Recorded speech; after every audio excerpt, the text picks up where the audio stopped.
for me, the hallmark of a cultural renewal would be a restoration of beauty as a central cultural goal. All of our religions share this truth, goodness, and beauty. And I think one of the hallmarks that I see in the modern world is a lot of ugliness.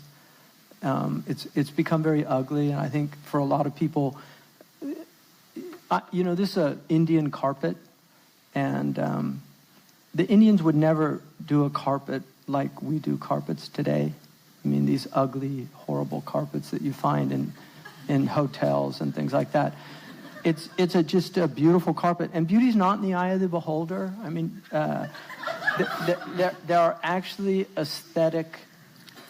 There are ways of determining something's intrinsic beauty. It's not simply just what I see as beautiful. That there really is the human being who's in a healthy condition will actually see beauty wherever it is, and that's why we're struck by mountains. That's why we're struck by waterfalls. That's why we're struck by forests. A lot of people are in just nature deficit disorder.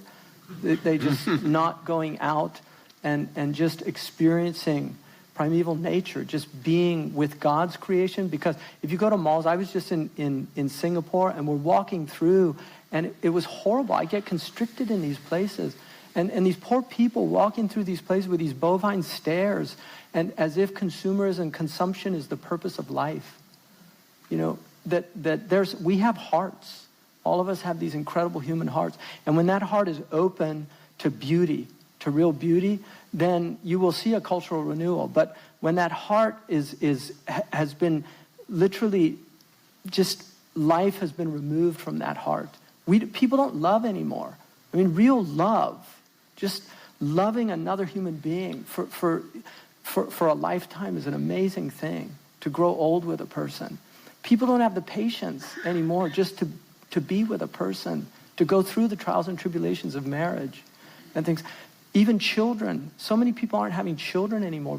They don't want the hassle of children. And so I think cultural renewal for me would be based in a renewal of the family. A renewal of just loving, just having a loving center in your being, that you transmit that to other people. But I really think beauty is something, and language is part of it, just the beauty of language, poetry. We've lost. Every civilization has honored poets. And not ours. and our civilization, it's just amazing what passes for poetry now. And I'm not, I understand, the Nobel Prize Committee's judgment. I'm a Bob Dylan fan, so I'm going to say that was one. I'll make an exception for that. I am a Bob Dylan fan. And he had some interesting lines. With time-rusted compass blades, Aladdin and his lamp, sit with utopian hermit monks, side saddle on the golden calf. And of all their promise of paradise, you will not hear a laugh, all except inside the gates of Eden. It's a very beautiful, beautiful statement, because time-rusted compass blades, that's like religion. They're compass, but they're also harmful, and they're time-rusted. They've been around for a long time, and they're not polished or honed anymore. And Aladdin and his lamp, Islam, sits with utopian hermit monks, Christianity, side saddle on the golden calf, Judaism. And of all their promises of paradise, each one's claiming paradise is ours. You will not hear a laugh. People are taking these things very seriously, all except inside the gates of Eden. Mm-hmm.